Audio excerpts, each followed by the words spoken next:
Bienvenue. C'est fun de se lever et voir qui est rentré dans la salle depuis que j'étais ici en avant.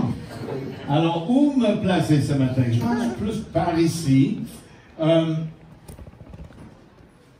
Mais merci pour votre souplesse ce matin. Quand on doit changer de lieu, c'est pas toujours évident. C'est une première fois pour nous d'être ici au deuxième étage. Alors, félicitations. Je pense que personne n'est perdu. On voit personne dehors là, qui se tourne en rond. Alors, mais quand même si ça nous dérange un petit peu peut-être, mais d'avoir accès à ce bâtiment, puis on vit des frustrations, hein, des semaines où on n'a pas accès, mais depuis 15 ans maintenant qu'on utilise le centre Doulard, puis la plupart du temps, je pense si on faisait un calcul, 90% au moins, ça va très bien. Ouais.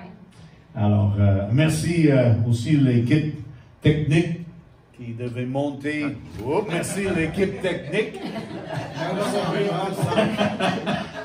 Ça donnait bien pour le travail de ce matin parce que tout l'équipement est au rez-de-chaussée. Heureusement, il y a un ascenseur. Heureusement. Alors, c'est bien apprécié tout le travail ce matin. Puis aussi les gens qui ont aidé à monter la salle. Donc, merci à vous. La semaine passée, puis qui était ici dimanche passé?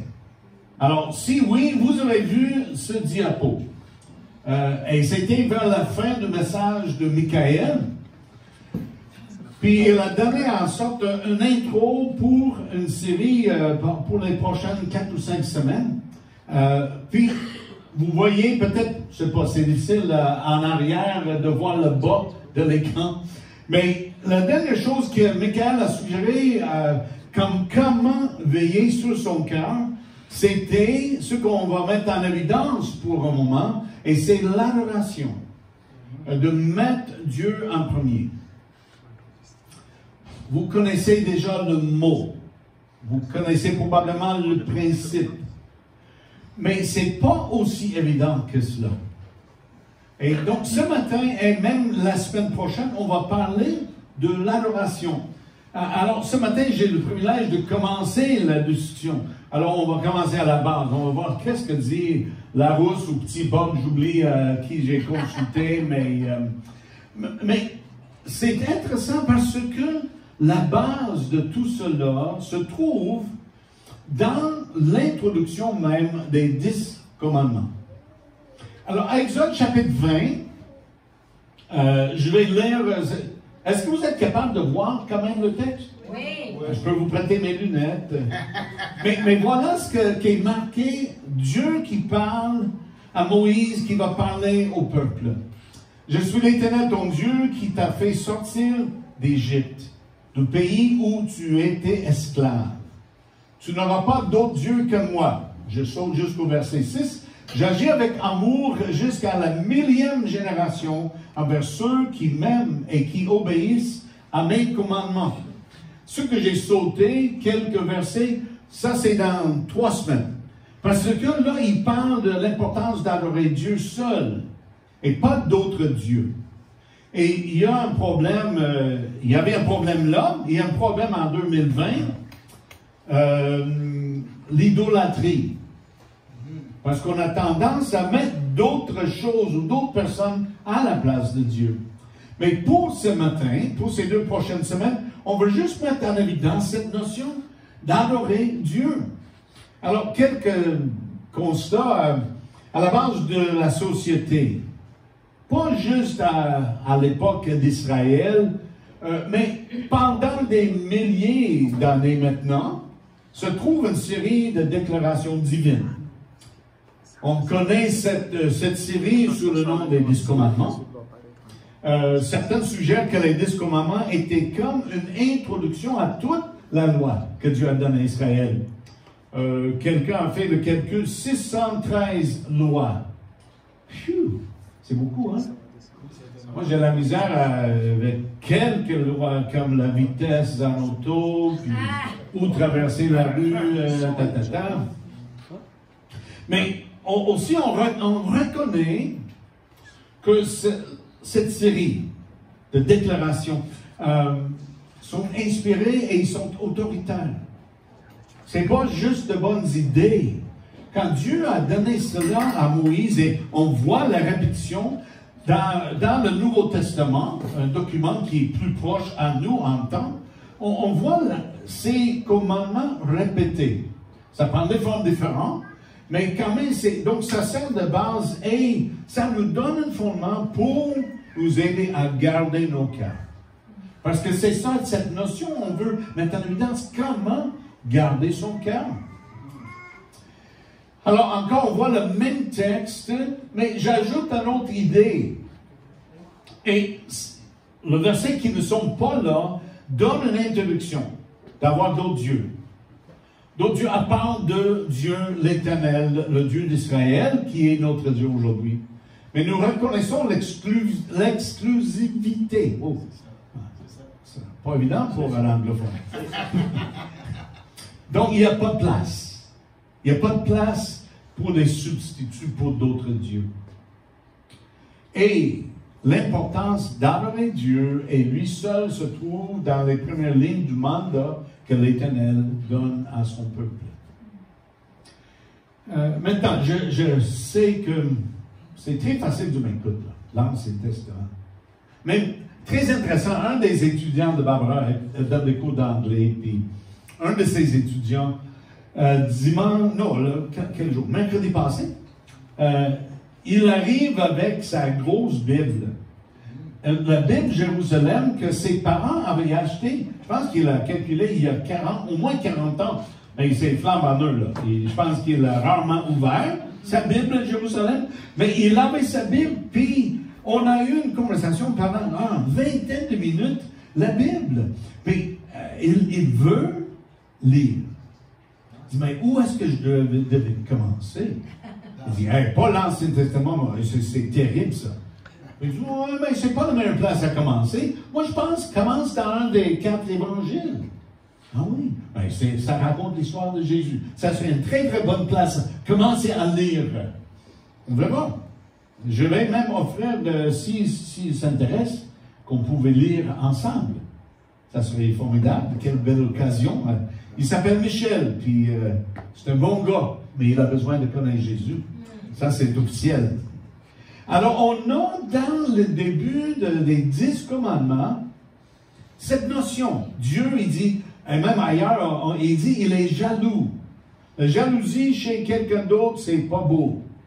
Mais avec Dieu, c'est correct parce qu'il est digne de nos louanges, de notre amour, et il dit, je ne veux pas que ça soit partagé avec un autre.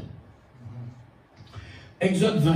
Regarde maintenant le chapitre 32. Donc, 12 chapitres plus tard, et c'est le premier verset, chapitre 32, quand le peuple s'aperçut que Moïse tardait à redescendre de la montagne.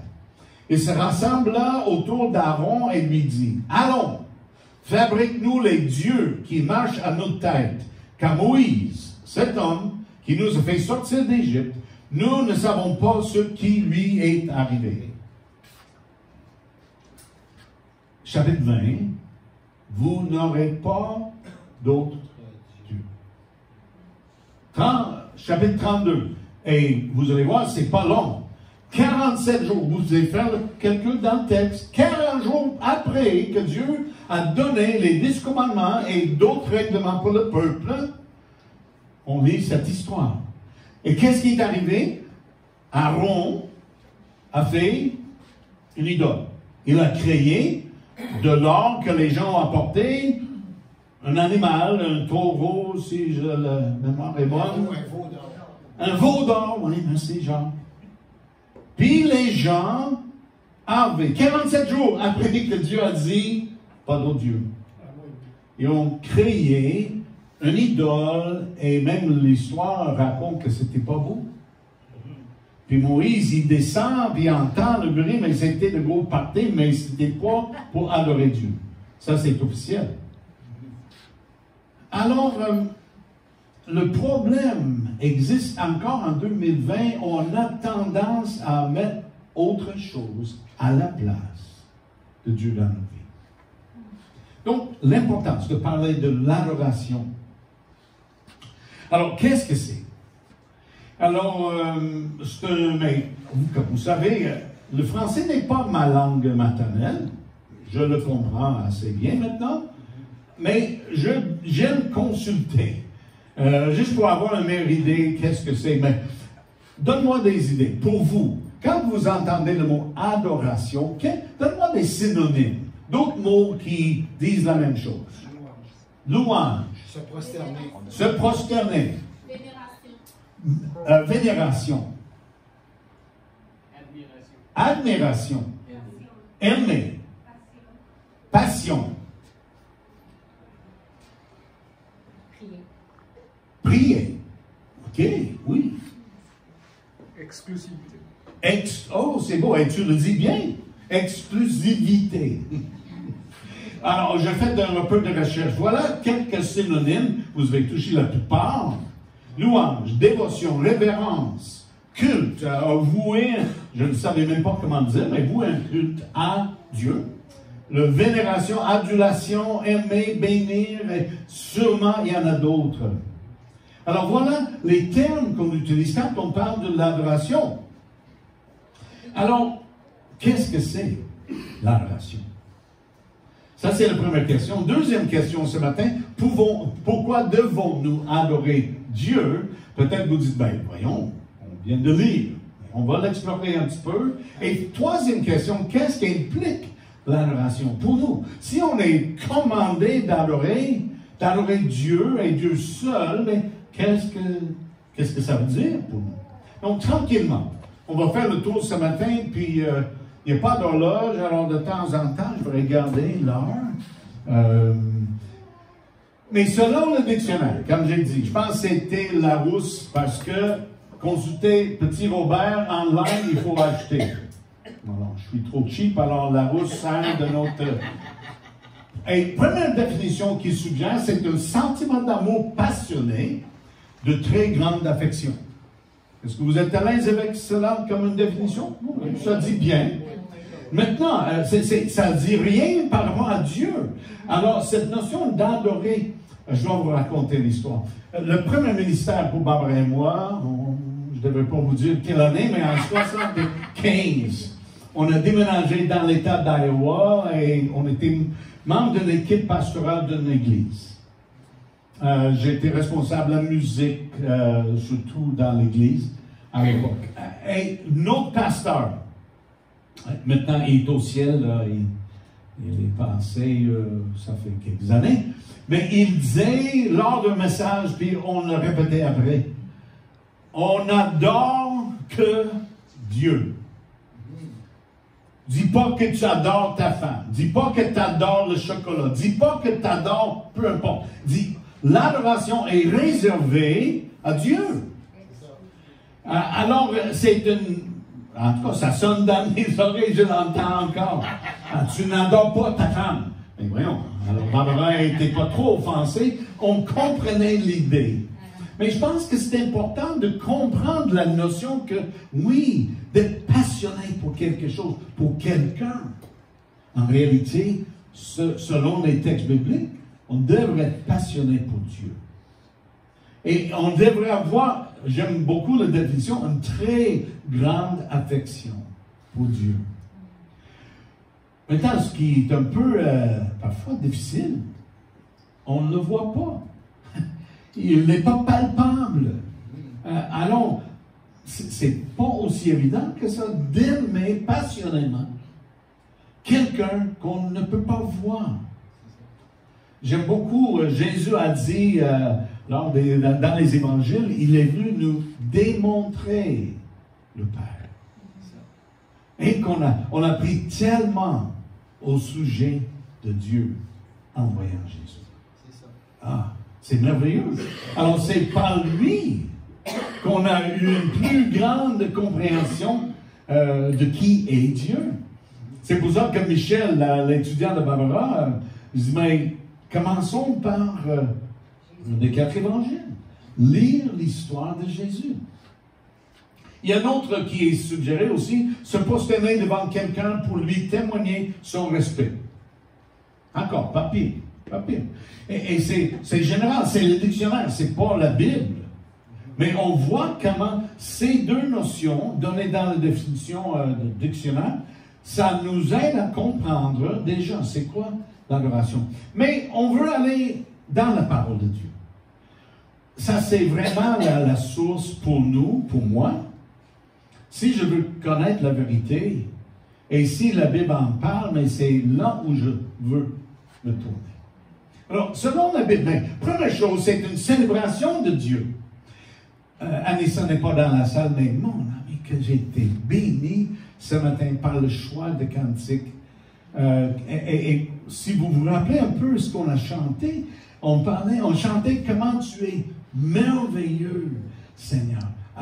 Donc, c'était une très, très bonne préparation pour l'étude de ce matin. Alors, une célébration de Dieu, de sa personne, de ses actes. Quelques versets. Cela tiré de, mais c'est pas tiré de, c'est le psaume 100, au complet. Acclame l'Éternel aux terres tout entières. Servez l'Éternel avec joie. Entrez en sa présence avec des chants joyeux. Sachez que c'est l'Éternel qui est Dieu. C'est lui qui nous a fait. Nous lui appartenons et nous sommes son peuple, le troupeau qu'il fait paître. Avancez par ses portes avec reconnaissance. Entrez dans ses parvis en chantant ses louanges. Rendez-lui votre hommage. Bénissez-le, car l'Éternel est bon, car son amour dure à toujours et sa fidélité s'étendra d'âge en âge. Wow! Célébrer Dieu, c'est une bonne place. Le psaume 100. Alors, vous marquez ça dans vos notes, là. Ou relire. Mais on nomme plusieurs choses. Même c'est beaucoup de commandements à travers le psaume 100 pour dire pourquoi. Est-ce qu'il y a raison de louer Dieu, sa personne, ses actes? Mais certainement. Une deuxième chose qu'on peut suggérer par rapport à l'adoration, c'est l'idée d'obéissance à ses commandements. On a vu Exode chapitre 20.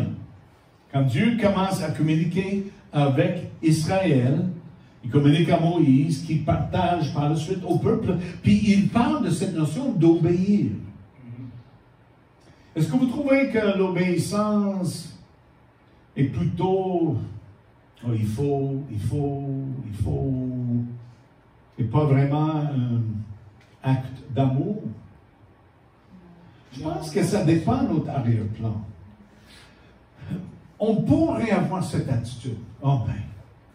Et honnêtement, je grandissais aux États-Unis, mais ici depuis 33 ans, puis c'est assez souvent qu'on peut entendre des choses comme « Ah, mais vous, les chrétiens, là, il faut faire ci, il faut faire ça. Vous n'avez pas droit faire ci et ça. » Puis si on écoute ce qu'on entend autour de nous, on pourrait arriver à dire hey, oui, c'est plate. C'est plate d'être un enfant de Dieu. C'est plate d'être chrétien. Mais oh non, c'est pas du tout plate. Et d'obéir, ça nous montre, premièrement, Dieu, parce qu'il nous aime, il va mettre des bornes, parce qu'il veut nous protéger. Alors, obéir, mais encore, on peut voir, vous connaissez cette histoire. Matthieu chapitre 22, il y a 3 questions qui sont posées à Jésus. Tous les 3 étaient pour essayer de faire trébucher le Seigneur. Mais le 3e et dernière des questions, ça venait d'un pharisien.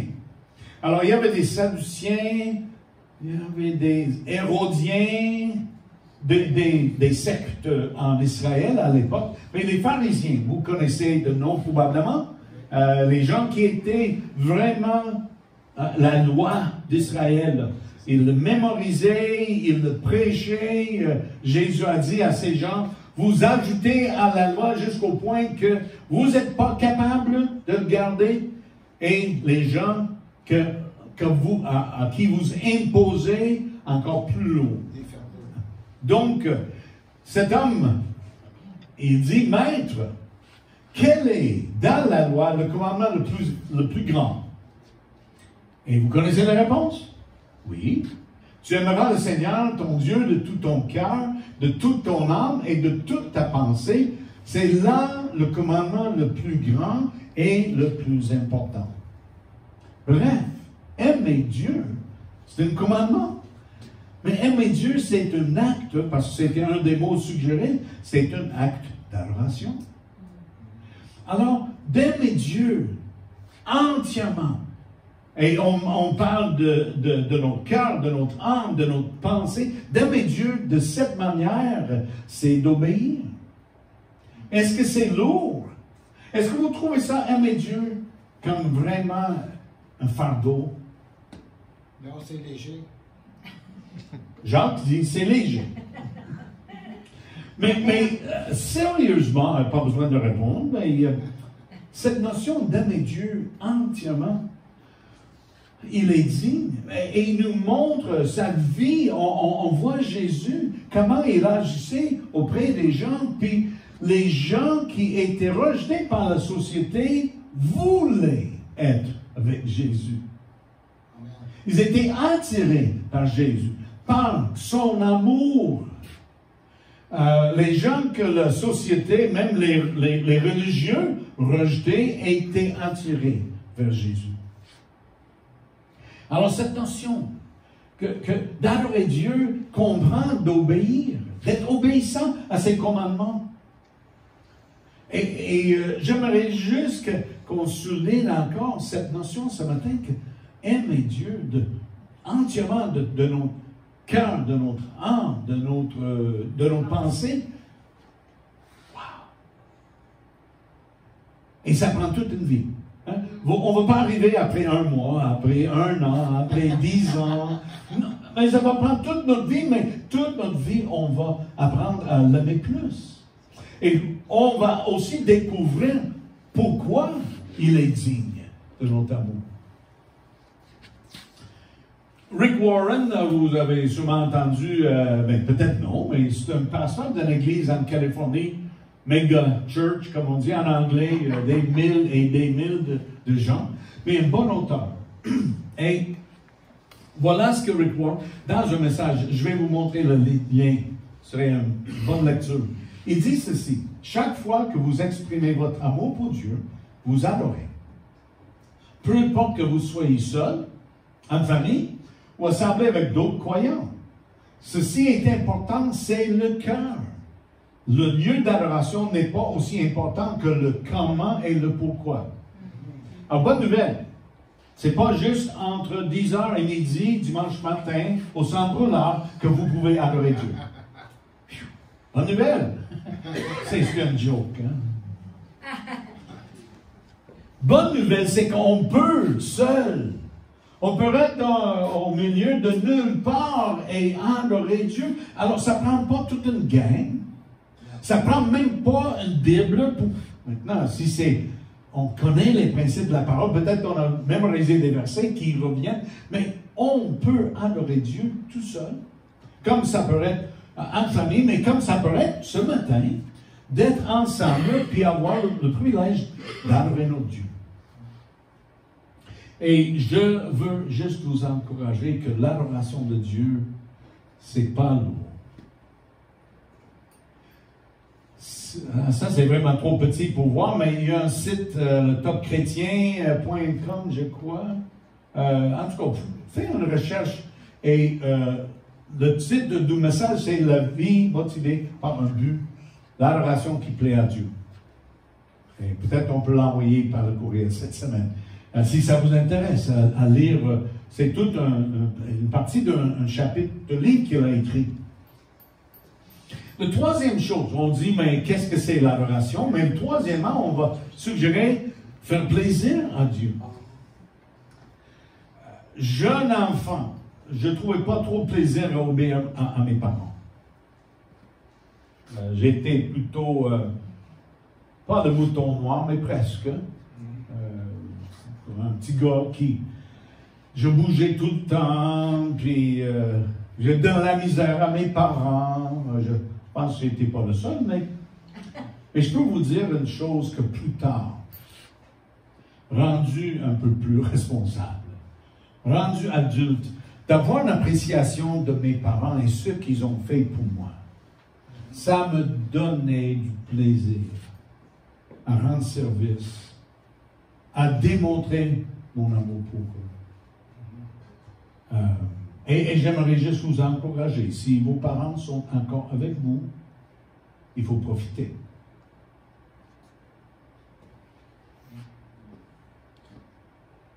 Je ne peux plus le faire. Donc, faire plaisir à Dieu. Ça semble peut-être bizarre aux autres. Ouais, je ne veux pas, quand même, 6 mois. Encore une autre citation, le même article de Rick Warren, il dit « Il y a tant de façons de lui faire plaisir, en lui faisant confiance. » Dieu dit qu'on peut compter sur lui. Quand on compte sur lui, on fait plaisir à Dieu, parce qu'on prend au mot, en l'aimant, en lui obéissant, en le louant, en s'abandonnant à lui, en utilisant nos talents à sa gloire, en développant une intime relation avec lui. La liste est longue et vous pouvez sûrement ajouter à cela comment faire plaisir à Dieu. Puis ça, c'est une façon de l'adorer.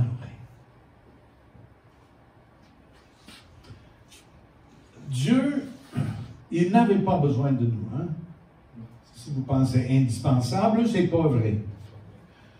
Dieu n'avait pas besoin de nous, mais il nous a créés.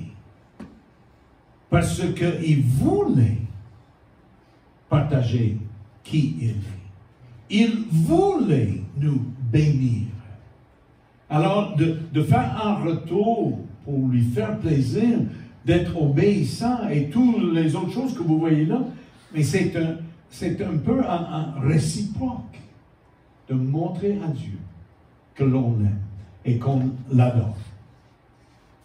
Maintenant, le temps de louange, dimanche matin.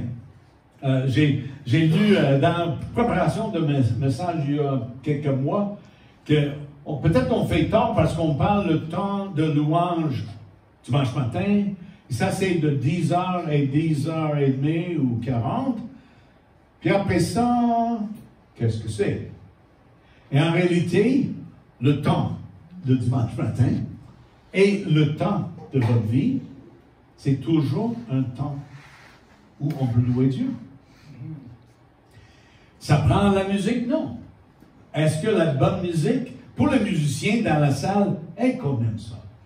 Je dois croire qu'il y a des gens ici à Créneau, vous appréciez plus ou moins la musique, puis le temps de louange, vous ne tripez pas autant que Jean-Philippe, ou Rachel, ou des musiciens qui... Et en plus, quand on a le privilège de préparer les chants, puis pratiquer, je suis sûr qu'il y en a ici dans la salle ce matin, bon, si j'arrive à 10h30, ça ne me dérange pas trop d'avoir manqué la musique. Mais, juste pour vous dire, je vous lance le défi. À part la musique et les temps de louange du dimanche matin, comment pouvons-nous adorer Dieu? Maintenant, remplir les espaces vides. Qu'est-ce que vous pensez? Comment? En plus, je crois bien le temps de louange dimanche matin, c'est une bonne manière. Mais, est-ce qu'il y a d'autres choses qui viennent à votre esprit? Comment vous pouvez adorer Dieu? En lisant la parole de Dieu. Aider notre prochain. Aider notre prochain. En encourageant les frères et sœurs. OK. Étant une source d'encouragement pour les gens autour de nous. Oui. En lui demandant son avis. Oh! En lui demandant son avis. C'est une autre façon de dire de prier et demander. C'est bien dit. C'est bien, qu'est-ce que tu veux? Oui. D'autres choses? En préparant la salle. OK, oui. Ce matin, les gens qui sont arrivés de bonne heure pour préparer la salle, placer les chaises, préparer le café, surtout masser le café. Les gens qui ont fait ça, c'est une façon d'adorer Dieu. On ne pense pas comme ça, hein?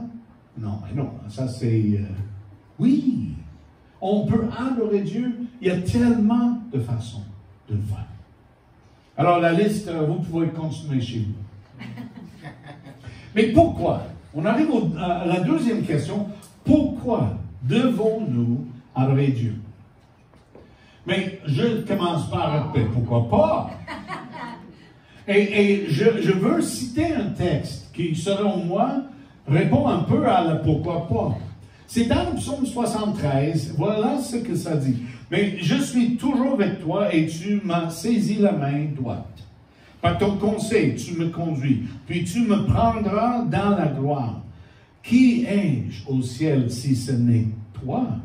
Et que désirer d'autre sur cette terre, car je suis avec toi? Mon corps peut s'épuiser, mon cœur défaillir. Dieu reste mon rocher et mon bien précieux pour toujours.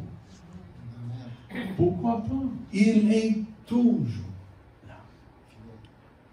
J'aime cette notion, mais et même dans le Nouveau Testament, Pierre, Jésus a posé la question, mais qu'est-ce que les gens disent? Qui suis-je selon les gens? Puis on donne des réponses, mais Pierre, il a dit, mais tu es le Christ, le Messie, et où irions-nous? Oh, maintenant, comment? Il a dit. Vers qui? Vers qui irions-nous? Tu as la parole de la Messie. C'est familial ici. Mais Pierre a bien saisi. Maintenant, il ne l'a pas fait à tous les jours. Comme on ne fait pas à tous les jours. Mais Pierre comprenait, mais Seigneur, on n'a pas besoin, mais il n'y a vraiment pas une autre personne vers qui on devrait se tourner parce que tu es. C'est toi. Tu as la parole de vie. C'est toi. Donc, cette notion, mais pourquoi devons-nous adorer Dieu? Mais pourquoi pas? Mais je pense qu'il y a aussi une autre réponse, plusieurs, mais une autre que je suggère ce matin, c'est pour élever nos regards. On a tellement tendance de voir les choses ici. Et on manque tellement de choses qui se passent autour. J'ai vu, comment est-ce qu'on dit, des mimes sur Facebook, un gars qui paraît devant le Seigneur au ciel, ou peut-être un ange. Et il dit, oui, tu avais une belle vie, c'est juste que tu l'as manqué parce que tu regardes toujours ton téléphone. Je me parle un peu. Mais on manque parfois ce qui se passe autour de nous. Parce qu'on a les yeux, on vit le nombrilisme. On pense à nous, puis on oublie que de lever les yeux, puis de voir. Comme Anissa a dit ce matin, si on a ouvert tout, mais hey, on ne voit pas juste les autos au rez-de-chaussée. Par la fenêtre, on voit. Mais c'est ça la vie, de voir ce que Dieu fait autour de nous. Et l'histoire, on l'a prêché, on a passé à travers le livre de Daniel l'année passée, puis c'est dans le chapitre 4 où Nebuchadnezzar, le roi, il était très, très orgueilleux, puis il parlait du royaume qu'il avait établi, et il a vu un rêve, puis Daniel a donné il a interprété le rêve pour lui, puis il dit, dans peu de temps, là, tu vas subir les conséquences de ton orgueil, et tu seras comme un animal, et tu seras dans le champ, puis tu vas manger l'herbe pendant le temps, Puis, effectivement, pas longtemps après, c'est exactement ce qui est arrivé. Mais j'aimerais vous lire la fin de l'histoire dans le chapitre 4, et voilà ce que dit cet homme. Au terme du temps annoncé, moi, Nebuchadnezzar, je levai les yeux vers le ciel, et la raison me revint. Je remerciais le Très-Haut, je louais celui qui vit éternellement, et je proclamais sa gloire. Sa souveraineté est éternelle, son règne dure d'âge en âge. Maintenant, moi, Nebuchadnezzar, je loue, j'exalte et je glorifie le roi des cieux, car il agit en accord avec ses paroles, et tout ce qu'il fait est juste. Il a le pouvoir d'abaisser ceux qui vivent dans l'orgueil. Wow. Il a vu son royaume autour de lui, mais il était tellement pris par ce qu'il avait accompli. Il n'avait aucun regard pour Dieu. Et Daniel a dit, ben, le rêve suggère que tu auras un bon temps pour réfléchir. Mais à la fin, quand la raison est revenue à cet homme, voilà, Dieu est là. Et on peut le louer, on peut exalter, on peut le glorifier parce que il est qui il dit. Et le troisième et dernière question, on va juste vérifier du temps. Qu'est-ce qu'implique l'adoration? Qu'est-ce que ça veut dire pour nous dans le train-train, dans la vie quotidienne? Qu'est-ce que ça peut dire pour nous, les enfants qui aiment Dieu? Mais premièrement, de s'abandonner à Dieu.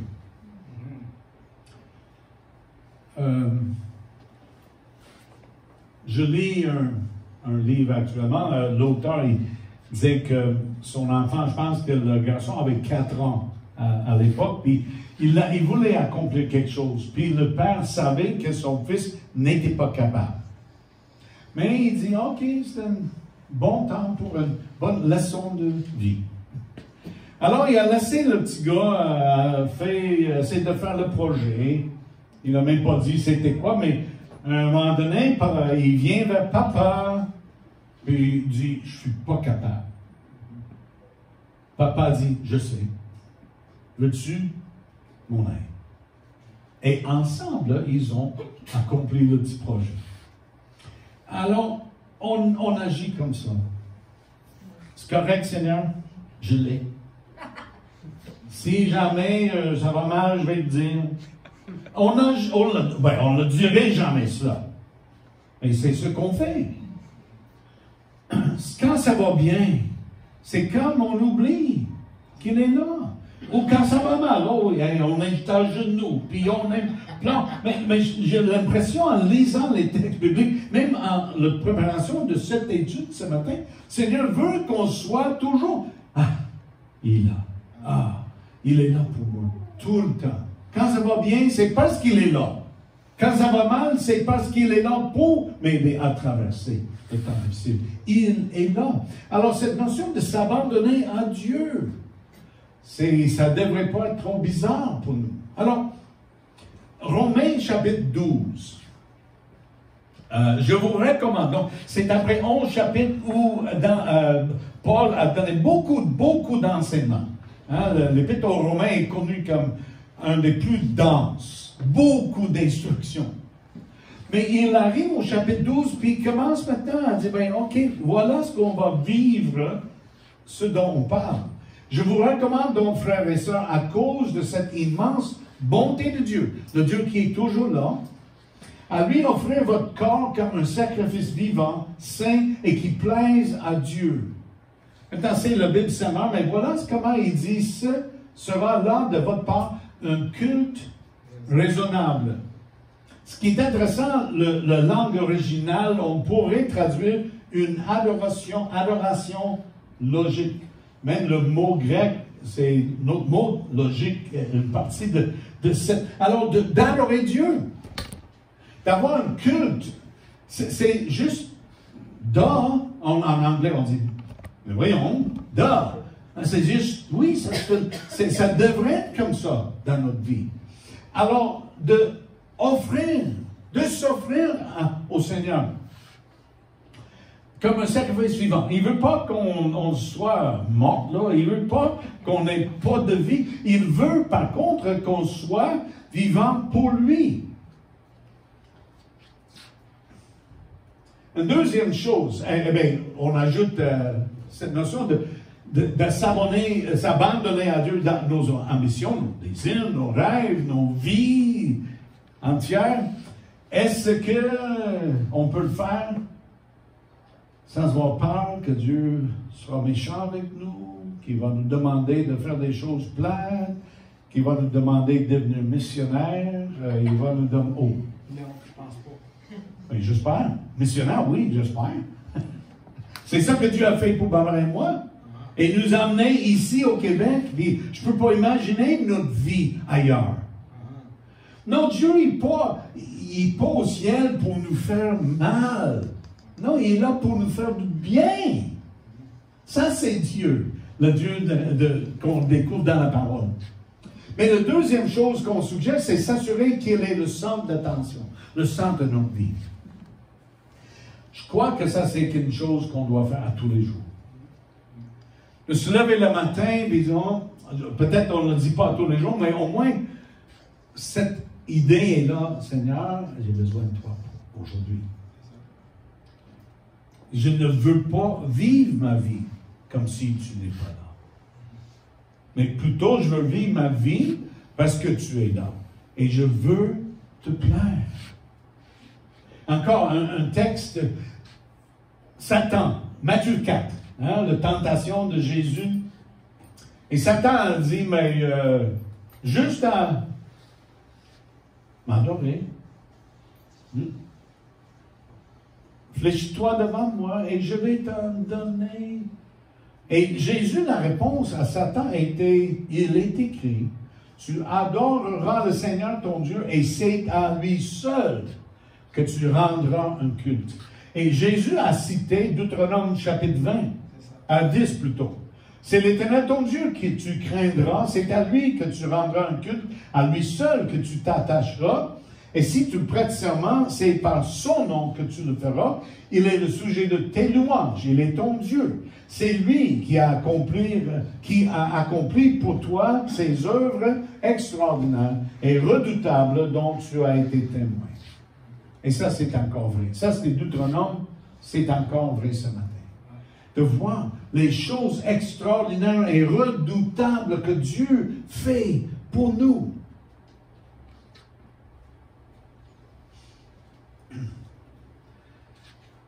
Dans cette notion d'être disposé.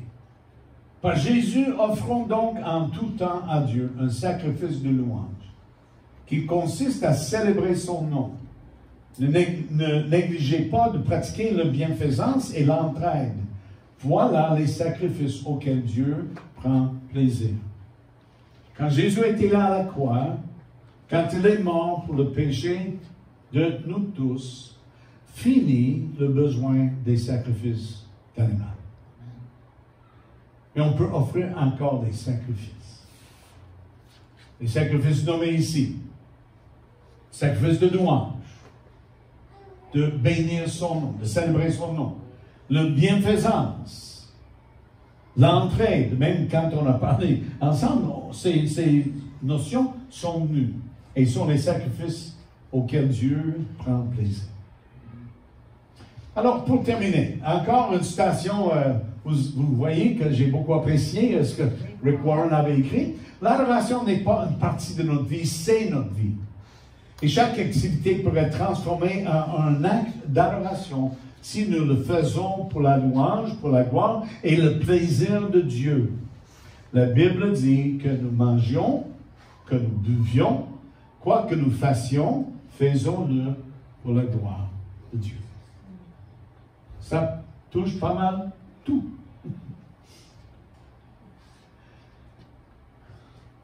Un des psaumes, venez, crions notre joie en l'honneur de l'Éternel. Acclamons notre rocher car il est notre sauveur. Présentons-nous devant lui avec des prières de reconnaissance. Acclamons-le en musique. L'Éternel est le grand Dieu, il est le grand roi au-dessus de tous les dieux. C'est lui qui tient dans sa main les profondeurs de la terre et les cimes des montagnes sont aussi à lui. À lui appartient la mer. C'est lui qui l'a faite. À lui est le continent. Ses mains l'ont formé. Venez et prosternons-nous, ployons les genoux devant l'Éternel qui nous a créés. Il est notre Dieu. Nous sommes le peuple de son pâturage, le troupeau que sa main conduit. Les psaumes. Tournez dans c'était le livre du Cantique de l'Ancien Testament. Et ébloui et bailli. Honnêtement, j'ai été obligé d'aller dans le dictionnaire. On chante cela, puis dans un instant, on va écouter le chant ébloui et ébahi par notre Dieu. Vous comprenez bien les deux mots, hein? Sont des mots extravagants. D'être ébloui, d'être ébahi par notre Dieu. Alors, j'ai demandé beaucoup à l'équipe technique ce matin. Alors, Francisco va me dire quand c'est prêt, mais vous allez entendre un chant. Même les paroles seront sur l'écran. Et le mot, le chant s'appelle ébloui. Si vous le connaissez, vous pouvez chanter.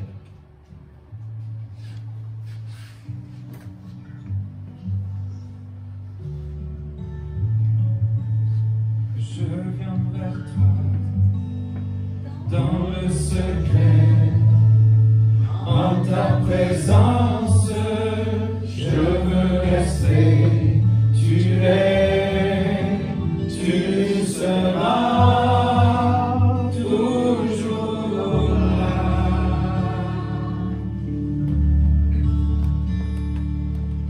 Tout contre toi, près de ton cœur, je peux entendre ta voix, Seigneur. Tu es, tu seras toujours là. Ébloui, ébloui devant toi, éternel.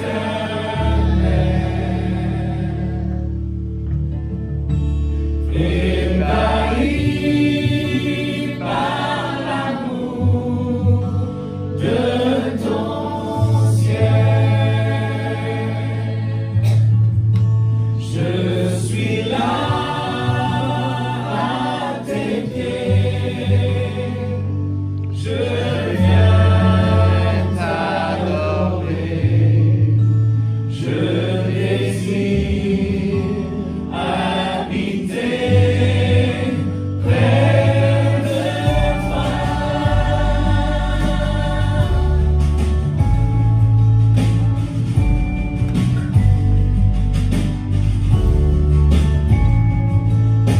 Je vois ton corps, je sens ta main, tu me protèges, tu me soutiens, tu es, tu seras toujours là. Ébloui devant toi, éternel.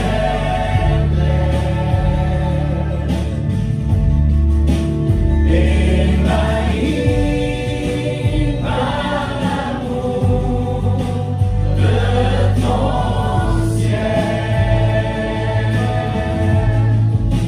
je suis là à tes pieds, je viens t'adorer, je désire habiter près de toi.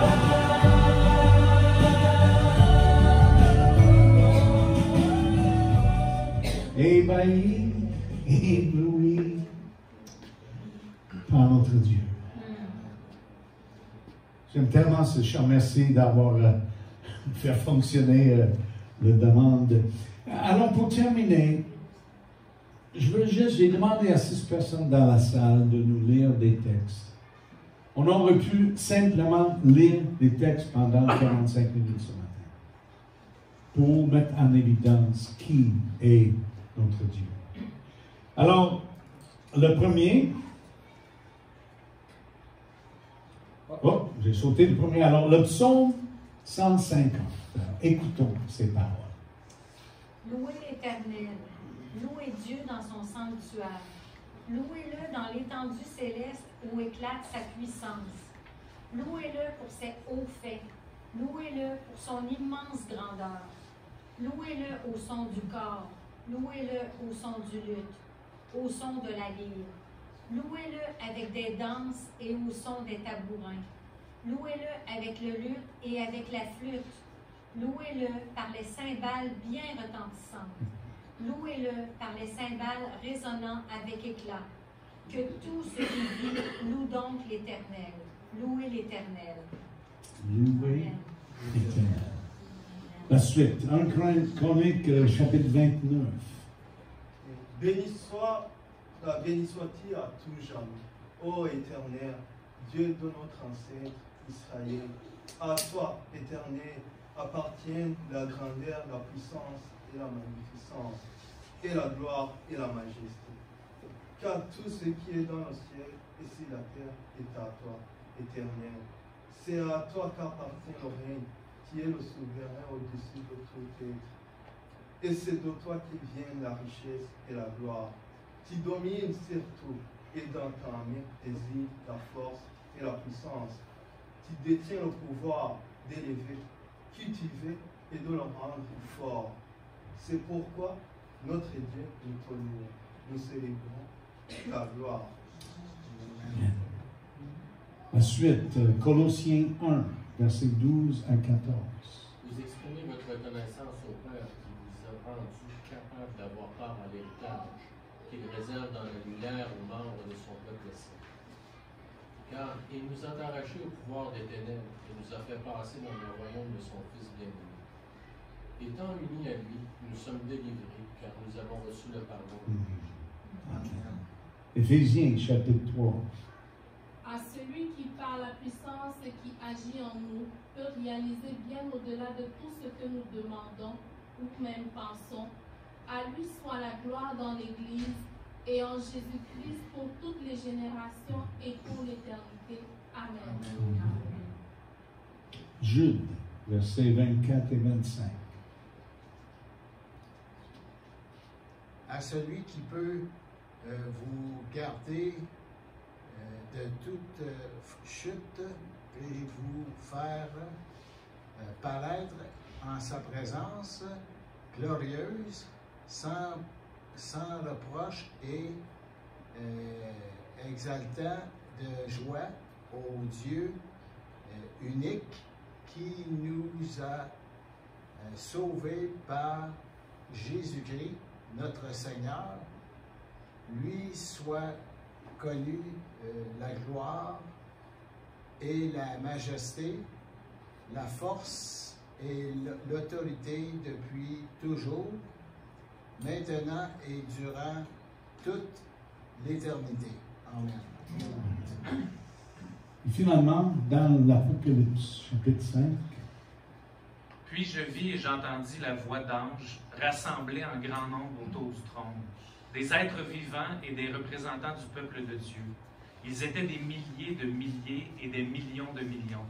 Ils disaient d'une voix forte, « Il est digne l'agneau qui fut égorgé de recevoir la puissance, la richesse, la sagesse et la force, l'honneur et la gloire et la louange. » Et toutes les créatures dans le ciel, sur la terre, sous la terre et sur la mer, tous les êtres qui peuplent l'univers, je les entendis proclamer. À celui qui siège sur le trône et à l'agneau soit louange et honneur, gloire et puissance pour toute éternité. Les 4 êtres vivants répondaient « Amen ». Et les représentants du peuple de Dieu se prosternèrent et adorèrent. Amen. Il nous reste quelques moments. Choisis les images parce qu'il n'y a pas une façon biblique pour louer Dieu. Même dans la salle, il y a des gens qui, tout à fait à l'aise d'élever les bras, des mains, peut-être de se courber, mais pendant les prochaines 3 ou 4 minutes, juste de mettre notre focus sur lui. C'est un temps de prière, mais je voudrais vous encourager, pas de requête, sinon que Dieu nous aide à l'aimer et l'adorer. Et juste à mettre en évidence qui il est, parce qu'il est digne de nos louanges. Prions, je vais terminer. Ô Dieu le Père Apprends-moi à t'adorer à tous les jours, à prendre un temps, à lire ta parole à chaque jour pour m'édifier. Je t'appartiens, je suis ton enfant. Merci pour le Fils qui m'a donné le salut et qui m'a sauvé. J'avais aucun mérite. J'étais rebelle. Merci pour tout. Apprends-moi à t'adorer à chaque jour, à chaque moment, dans mon cabinet, autant à l'extérieur. Si je peux évangéliser, Seigneur, avec sagesse, donne-moi la sagesse d'évangéliser aux autres. Je te recommande le tout de mon âme envers toi. Apprends-moi à t'adorer. Amen. Merci, Père éternel, Dieu Tout-Puissant, pour le privilège que tu nous donnes d'être tes enfants. Papa, nous te bénissons parce que tu es notre Créateur. C'est toi qui nous as façonnés à ton image. C'est toi qui as soufflé en nous, Seigneur, cette force, cette énergie. Nous te bénissons ce matin, Père éternel, parce que tu renouvelles nos forces. Merci pour le privilège que nous avons à Credo le dimanche matin de nous rassembler, Père éternel, pour te louer et pour t'adorer, mon Dieu, mon roi. La parole de Dieu dit qu'il est bien pour les frères et sœurs d'être ensemble, Papa. Et nous ne pouvons pas, par nos simples mots, exprimer cette joie ce matin. Merci de nous avoir encore enseigné sur l'adoration, ce que c'est que t'adorer, où nous pouvons t'adorer, pourquoi nous devons t'adorer, Père éternel. Nous prions que tu imprègnes ces enseignements en nous, dans nos pensées, dans notre cœur, que tu nous satures de ta présence à la maison, à l'école, au travail, mon Dieu, mon roi, qu'en tout temps, qu'en toutes choses, nous puissions t'adorer. Nous te demandons aussi la grâce, Seigneur, de nous défaire de tout ce qui nous empêche de t'adorer, des distractions, des bruits, du téléphone, de l'ordinateur, du commérage, du temps perdu sur les réseaux sociaux, mon Dieu, mon roi. Nous te demandons pardon pour ces temps où nous n'avons pas saisi l'occasion de t'adorer. Merci, mon Dieu, mon roi, de renouveler ta présence en nous, de renouveler cette grâce de pouvoir t'adorer partout, mon Dieu, mon roi, à l'église, à la maison, à l'école, au travail, même dans les centres commerciaux, Seigneur, pour que ton règne demeure ici-bas. Au nom puissant de Jésus-Christ. Amen. Amen.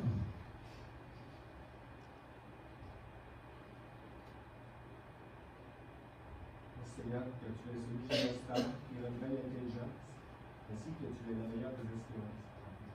Amen. Loué sois-tu, Père éternel, pour ton amour, pour ta bonté. Loué sois-tu parce que tu es le seul digne de toute louange et de toute adoration. Loué sois-tu, toi, le Dieu tout-puissant, le Dieu plein d'amour, plein de compassion, celui qui restaure, celui qui édifie. Loué sois-tu parce que tu es en nous à chaque jour, à chaque instant par ton esprit. Loué sois-tu, toi, mon sauveur, mon Seigneur, mon Maître, mon Roi, mon rocher, ma forteresse. Seigneur, loué sois-tu pour qui tu es et pour tout ce que tu fais. Amen. Amen. Merci parce que tu es un bon papa. Un jour, on va habiter dans ta maison, dans la place que tu nous fais penser. Amen.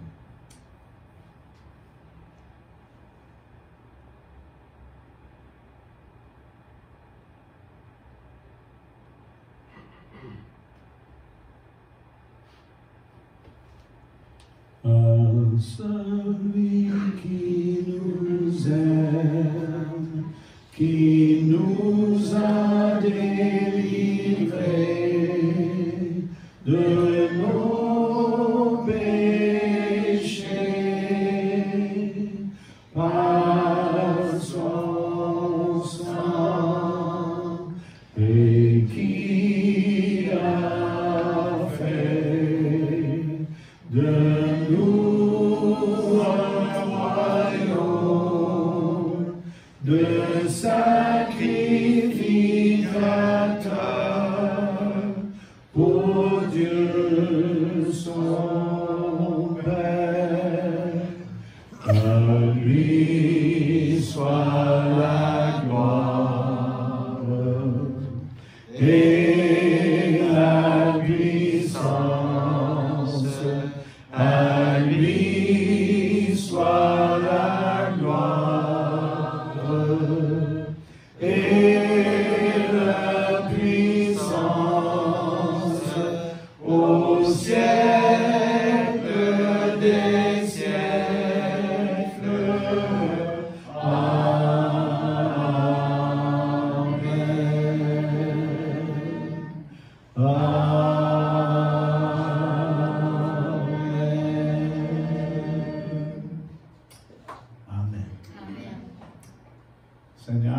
aide-nous à t'adorer comme tu es digne cette semaine. Alors, je vous souhaite une bonne semaine. Merci encore de votre présence. Merci de l'avance pour l'aide que vous allez donner pour défaire tout ce qui est ici. Et la semaine prochaine, en principe, on se trouve au rez-de-chaussée dans nos habitudes. Bonne semaine. Merci.